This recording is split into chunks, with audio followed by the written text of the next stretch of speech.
Assalamualaikum warahmatullahi wabarakatuh.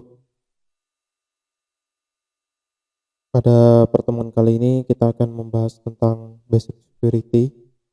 Jadi kemarin juga sebelumnya kita juga telah membahas tentang basic security. Nah, sekarang ini adalah lanjutan dari materi yang kemarin tentang basic security. Oke, untuk security ya kemarin untuk tradisional criminal teknik dan cybercrime itu kita bisa lihat di sini ya, kita bisa lihat di slide ini perbedaan dari traditional crime dan cybercrime ya. Kemudian untuk e-commerce ya, pemetaan permasalahan security di e-commerce itu terbagi menjadi tiga. Pertama nanti ada di client level, kemudian yang kedua ada front end server dan software application level, dan yang ketiga adalah di network and server level ya. Nah, nanti untuk client level itu seperti apa, kemudian front end server dan software application level itu seperti apa, dan network and server level itu seperti apa akan kita bahas. Oke, salah satu contoh penerapan dari security adalah ada yang disebut dengan OTP ya, atau one time password. Nah, one time password itu seperti apa? Jadi one time password itu contohnya adalah password tambahan selain username dan password biasanya gitu. Jadi semacam kayak token ya. Jadi misalkan kita mau login, selain menggunakan username dan password seperti biasa, kita juga menggunakan password tambahan ya, atau OTP. Bentuknya token ya.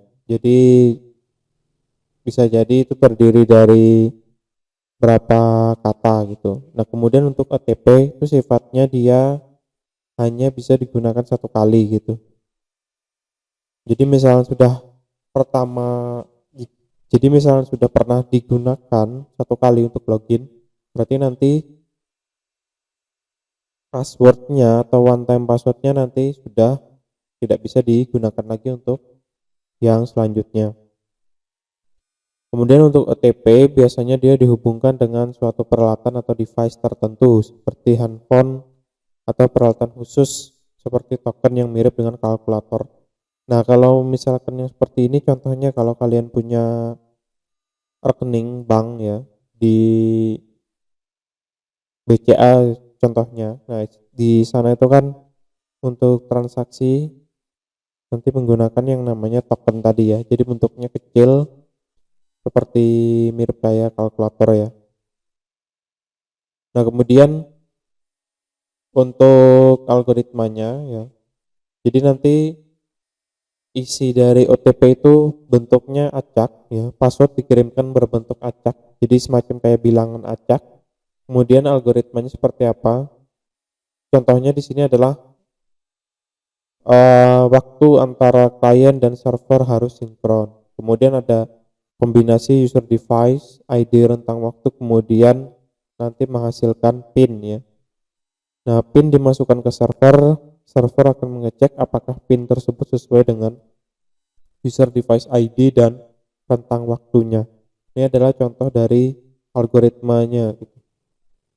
Algoritma dari si one time password ya. Nah, selain itu, selain one time password ada lagi yang namanya two factor authentication ya. Two factor authentication ini sebenarnya adalah ini ya. Two factor authentication itu sebenarnya contoh dari two factor authentication adalah one time password. Jadi two factor authentication autentikasinya itu bukan hanya satu lapis gitu. Jadi ada beberapa lapis. Nah, contohnya di sini adalah one time password tadi gitu. Kemudian jadi untuk one time password itu merupakan bagian dari two factor authentication. Kemudian ada lagi yang disebut dengan HTTPS ya. Ini adalah protokol. Di protokol yang ada di atau protokol yang digunakan untuk website ya. Tapi di sini ada apa? Ada S-nya ya. S-nya adalah secure ya. Jadi HTTPS itu adalah Hypertext Transfer Protocol Secure. Jadi protokol untuk mengatur komunikasi antara klien dan server. Nah, klien contohnya di sini adalah browser atau perangkat yang dapat menampilkan konten sebuah website ya. Nah, untuk portnya, untuk HTTP sama dengan 80, HTTPS sama dengan 443 ya. Nah, kemudian tadi ada HTTP dan HTTPS, portnya 80 dan 443. Nah, perbedaannya di mana gitu? Jadi HTTP versus HTTPS. Pertama ada di keamanan data yang dikirimkan ya. Untuk yang HTTPS itu data yang dikirimkan akan dienkripsi ya. Kemudian ada lagi yang disebut dengan SSL ya, Secure Socket Layer. Nah, untuk yang SSL ini itu terbagi lagi, ada yang namanya share SSL dan ada yang namanya private SSL. Kemudian perbedaannya lagi dari portnya yang digunakan. Jadi port HTTP adalah 80, portnya si HTTPS adalah 443 ya. Kemudian perlakuan website terhadap HTTPS ya. Jadi maksudnya itu webnya itu nanti kayak misalkan seperti contohnya misalkan kalau menggunakan HTTPS otomatis linknya yang ada di website tersebut juga nanti diganti menjadi HTTPS, atau misalkan kayak link-link yang menuju ke source tertentu misalkan kayak file JavaScript ya, file CSS itu nanti juga bakalan menjadi HTTPS ya. Nah, ini adalah perbedaan dari share SSL dengan private SSL. Nah, yang share SSL ya, dia digunakan bersama-sama. Kemudian untuk yang private ya otomatis dia cuma dipakai di satu domain saja gitu. Kalau yang share berarti dia dipakai bersama-sama atau dia digunakan lebih dari satu domain gitu. Kemudian apalagi biasanya kalau share SSL itu ada masa berlakunya yang lebih pendek ya. Contohnya di sini masa berlaku pendek. Kemudian contohnya bisa jadi cuma 30 hari ya, 60 hari atau 90 hari. Tapi kalau yang private SSL itu bisa berlakunya lebih panjang ya, antara 1 sampai 2 tahun. Nah, kemudian untuk share SSL dia hanya tersedia tipe single domain saja gitu. Tidak bisa digunakan untuk subdomain ya. Nah, kalau yang private SSL dia bisa digunakan untuk subdomain dan atau multiple domain ya. Kemudian tidak dapat digunakan pada beberapa platform e-commerce seperti PrestaShop. Nah, ini untuk yang share SSL. Kalau yang private otomatis disupport oleh semua platform e-commerce ya. Menggunakan nama server pada sertifikat SSL. Itu yang share SSL. Kemudian yang private nanti kita bisa menggunakan nama domain ya. Jadi untuk yang private SSL menggunakan nama domain di sertifikat SSL-nya.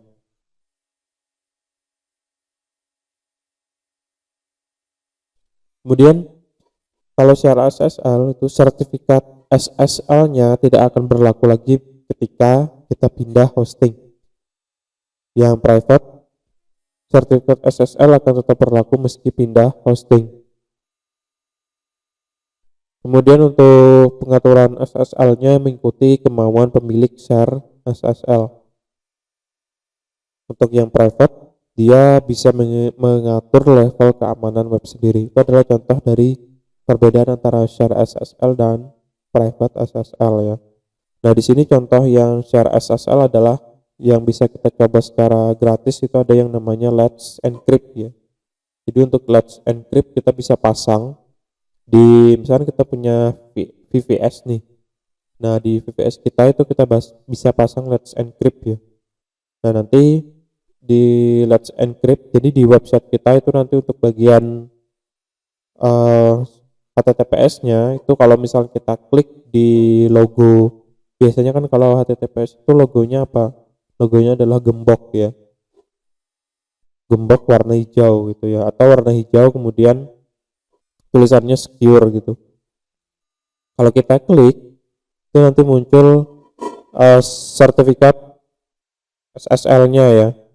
Nanti bisa menggunakan, kalau yang share SSL berarti nanti tulisannya bisa jadi adalah Let's Encrypt ya. Nah, Let's Encrypt ini kita bisa install. Nah, tadi untuk yang Let's Encrypt dia terbatas ya 30 hari, 60 hari atau bahkan cuma 90 hari ya. Nah, terus nanti untuk perpanjangannya gimana itu nanti tinggal kita lakukan renewal secara otomatis ya. Kita bisa bikin script. Nah, scriptnya itu nanti bakalan cek ketika sampai pada tahapan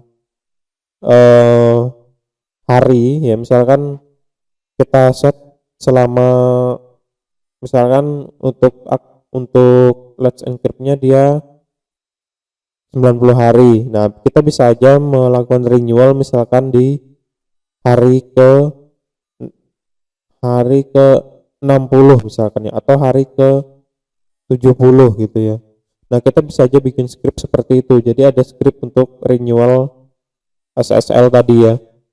Nah, untuk yang private SSL itu contohnya di sini ada Komodo misalkan atau Geotrust. Nah, itu adalah private SSL ya, dan otomatis ini berbayar ya, berbeda dengan share SSL. Nah, atau misalkan kalau kalian mau coba SSL itu bisa coba juga apa? Bisa coba Cloudflare ya. Di Cloudflare juga disediakan HTTPS ya, SSL HTTPS. Jadi nanti tinggal arahkan DNS-nya ke Cloudflare ya. Nanti kita bisa force koneksi untuk ketika ada yang melakukan request koneksi ke website kita, itu bisa kita force untuk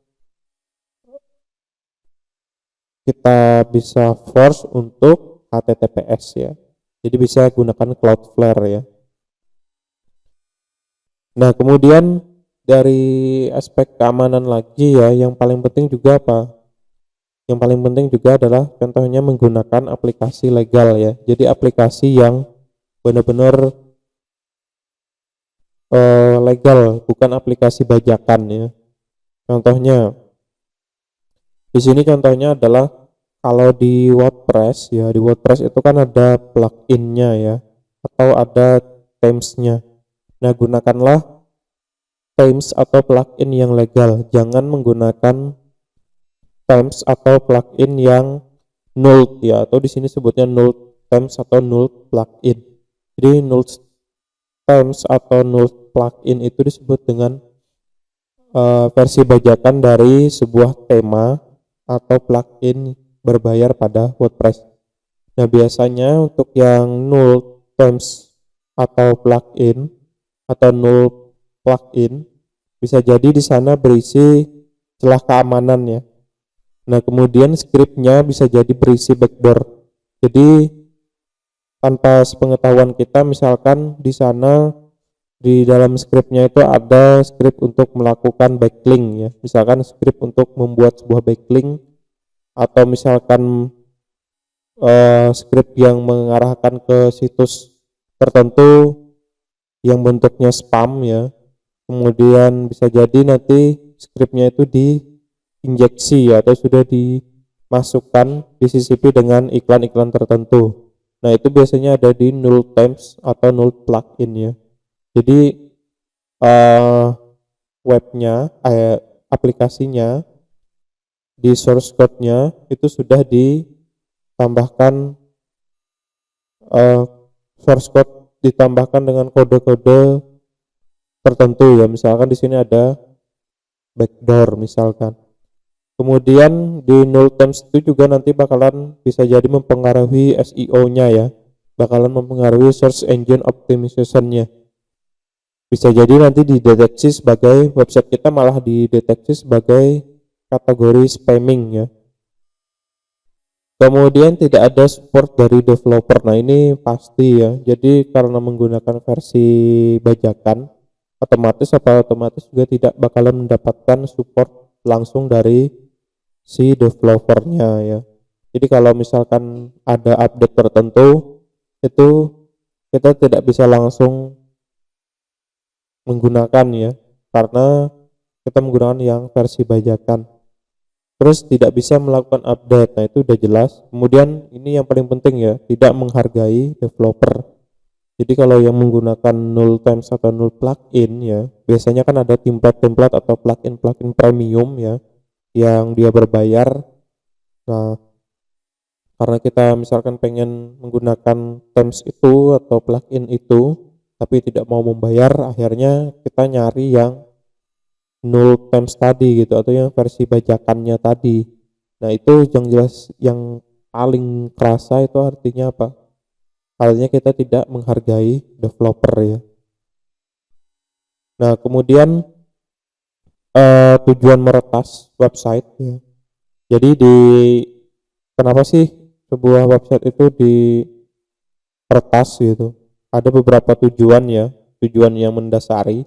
Pertama, tujuannya adalah memasang dan menyebarkan virus atau malware.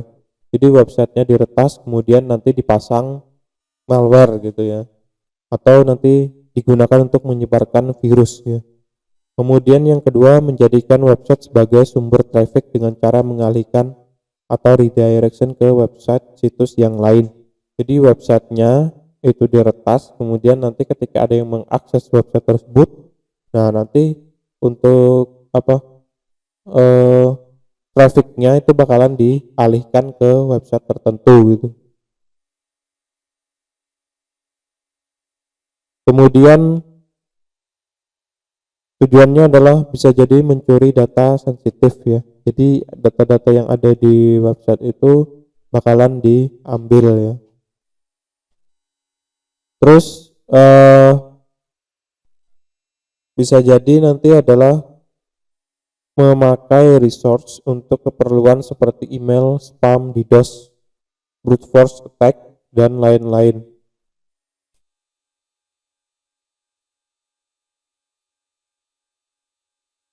Jadi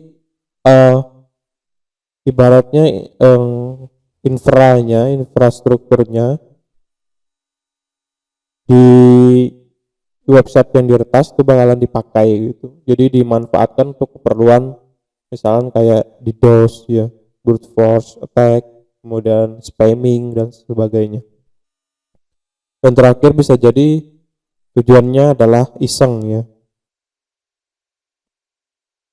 Kan ada yang tujuannya cuma iseng gitu ya, cuma mengejar, ada juga yang cuma mengejar ranking ya. Jadi di salah satu website tertentu gitu yang khusus isinya adalah orang-orang seperti ini, biasanya kan mereka berlomba-lomba untuk menunjukkan ya apa yang bisa mereka lakukan gitu.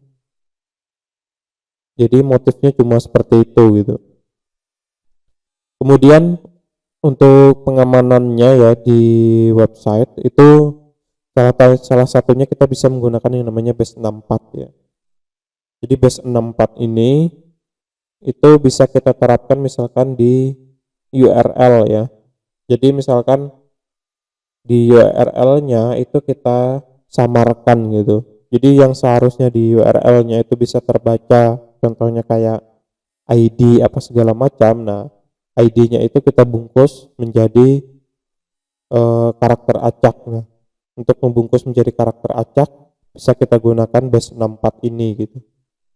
Jadi base64 itu dia terdiri dari karakter A sampai Z ya. A besar, A kecil, kemudian terdiri angka, kemudian juga terdiri dari karakter plus dan slash ya. Jadi untuk yang base 64 nanti ada yang namanya base 64 encode, kemudian ada yang namanya base 64 decode ya. Jadi untuk yang encode nanti dia merubah dari karakter tertentu menjadi karakter acak, dan untuk yang decode berarti sebaliknya gitu. Dari karakter acak kemudian dijadikan karakter aslinya gitu. Nah, jadi tadi base 64 encode menghasilkan string acak dari string yang bisa dibaca. Kemudian untuk base 64 decode itu mengembalikan string acak menjadi string yang bisa dibaca ya. Nah, untuk perhitungannya itu nanti dia menggunakan yang namanya tabel ASCII ya. Nah, dari tabel ASCII tadi, jadi kan ada nilainya tuh. Nilai ASCII-nya itu nanti dirubah menjadi nilai binari. Nah, kemudian perhitungannya ini sama dengan seperti ini ya, total bit sama dengan jumlah karakter dikalikan 8 bit. Jadi nanti dihitung karakternya berapa, kemudian dikalikan 8 bit. Nah, atau total bit dibagi 6 bit sama dengan jumlah karakter ya.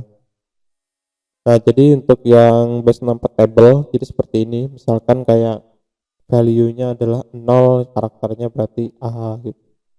Atau karakter A kecil, nah di sini kan jumlahnya 64 ya. Di sini kan ada 64 value ya, ada 64 karakter. Jadi A besar sampai Z besar, kemudian diteruskan dengan A kecil sampai Z kecil ya. Kemudian diikuti dengan angka 0 sampai 9, terus plus dan slash ya. Nah, ini adalah karakter di base 64. Nah, contohnya di sini ya. Sini kita bisa lihat. Biasanya kalau di website itu kalau misalnya ada sama dengannya gitu ya. Nah, sama dengannya itu bisa jadi itu bagian dari si base 64 ini ya. Contohnya di sini ya.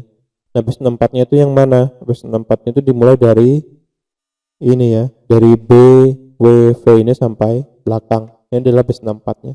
Jadi bisa jadikan di sini adalah karakter, atau di sini adalah data ID misalkan. ID itu kan seharusnya bisa jadi tidak boleh ditampilkan secara langsung. Nah, itu kita bisa manfaatkan base 64 ini untuk menyembunyikannya gitu. Tapi karena di sini base 64 itu dia punya tabel sendiri ya, otomatis kita bisa mencari tahu bagaimana, atau mencari tahu karakter awalnya itu apa gitu, atau string aslinya seperti apa gitu. Jadi kita bisa menghitung sendiri ya, itu kalau menggunakan base 64 ya. Nah, kalau minggu kemarin kan kita ada yang namanya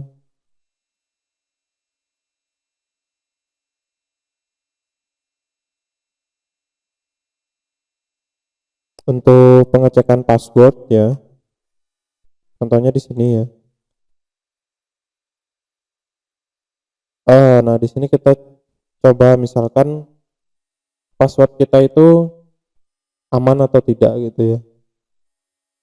Jadi di sini ada yang namanya how secure is my password ya. Jadi kita bisa cek tadi namanya apa? How secure is my password.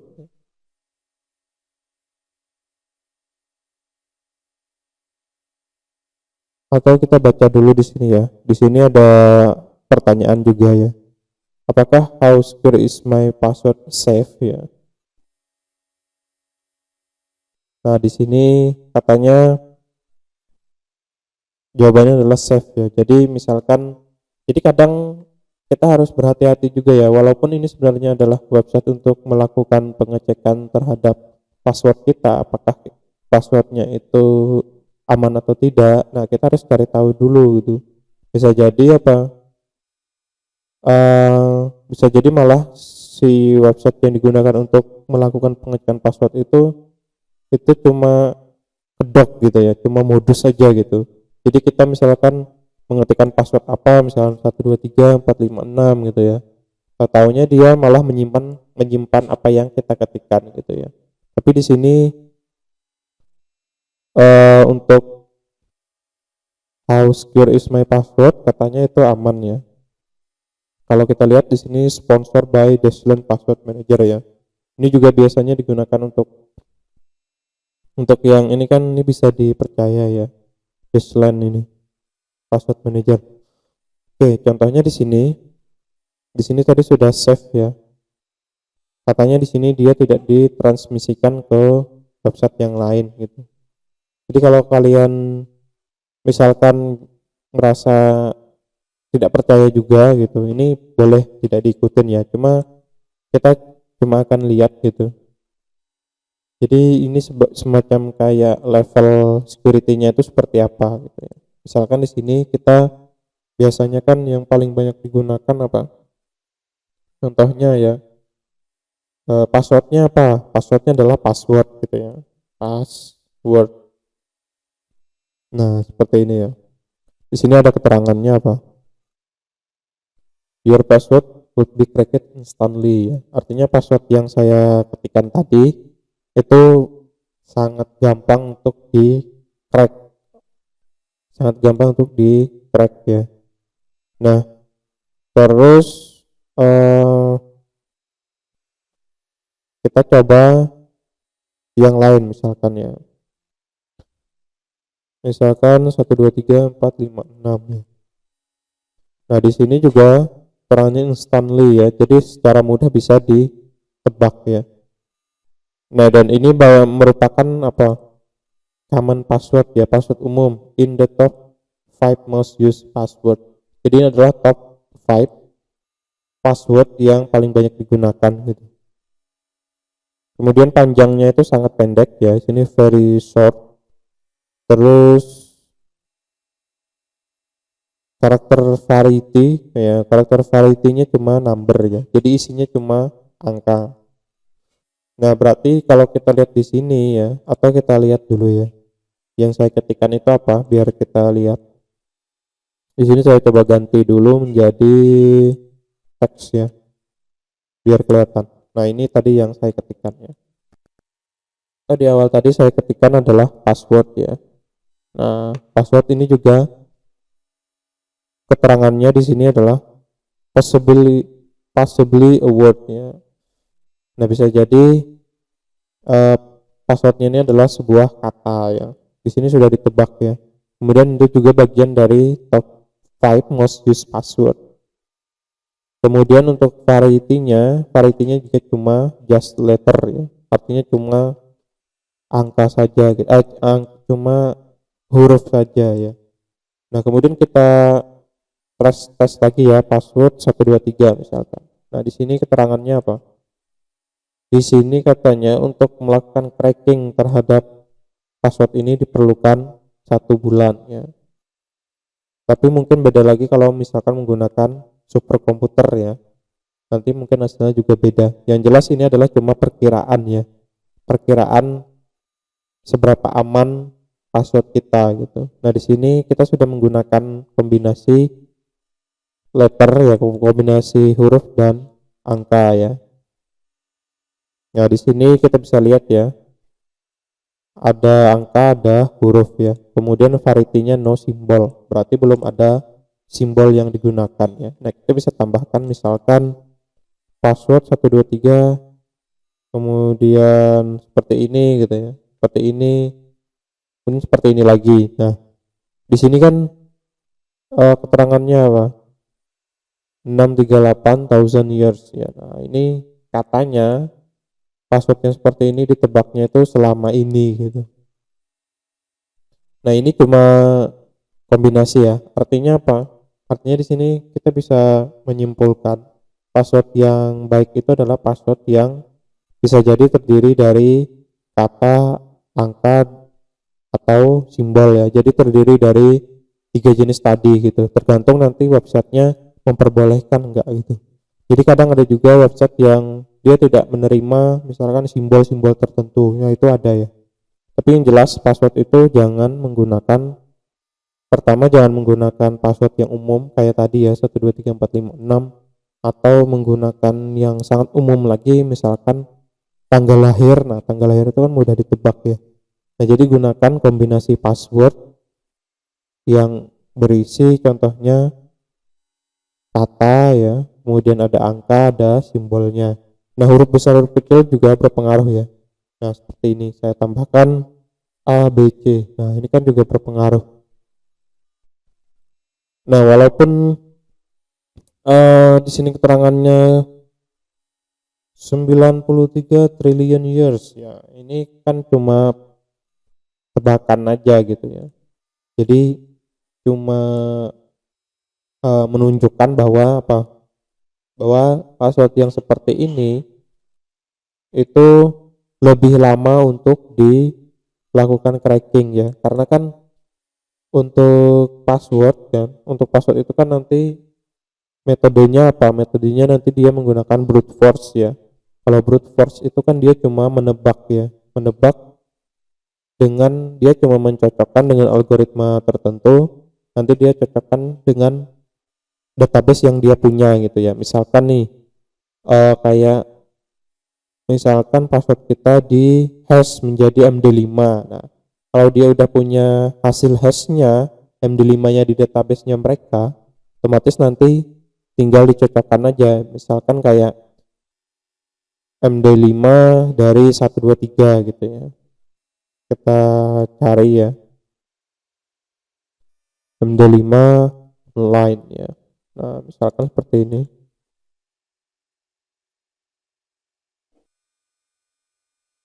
Biasanya di website itu masih ada yang menggunakan untuk pengamanan passwordnya, dia menggunakan MD5 ya. Misalkan di sini 123 gitu. 456.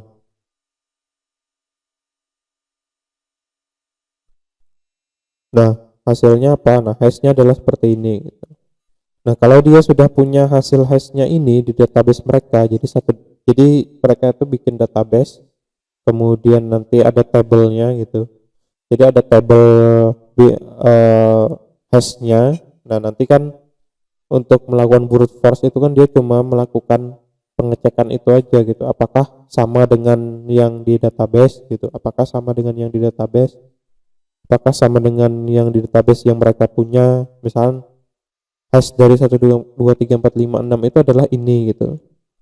Nah, ini sama enggak dengan yang di database mereka gitu. Kalau misalkan ternyata ada ini, berarti passwordnya adalah 1234566 gitu. Karena kan MD5 cuma satu arah ya. Nah, itu MD5 ya. Atau nanti kalian bisa juga cek di, nah ini ya,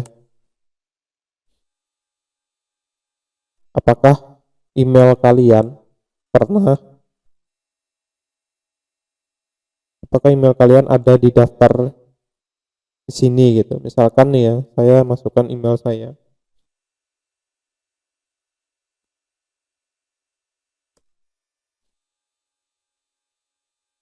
Have I been found ya. Nah, di sini keterangannya no found found ya. Berarti email ini gitu belum ada di database manapun gitu. Dalam artian belum, misalkan kalau ada akun apa segala macam itu belum pernah kebobolan gitu ya. Jadi kita bisa lihat di sini. Nanti kalian silakan coba apakah email kalian itu masuk di salah satu data di sini ya. Di sini kan good news ya, found no found it found ya. Artinya belum, tidak ditemukan email ini di manapun gitu. Jadi kalian bisa cek ini ya menggunakan ini. Saya rasa untuk yang basic security 2 itu sampai sini dulu. Nanti pertemuan yang selanjutnya untuk security bakalan kita bahas tentang pemetaan permasalahan security ya. Jadi di client level itu seperti apa, front end server itu seperti apa, network and server level itu seperti apa gitu. Itu nanti bakalan kita bahas di pertemuan selanjutnya. Oke, saya rasa saya cukupkan dulu untuk materi Basic Security 2. Nanti kita sambung lagi materi Basic Security yang selanjutnya ya. Semoga materi kali ini bisa bermanfaat. Terima kasih. Assalamualaikum warahmatullahi wabarakatuh.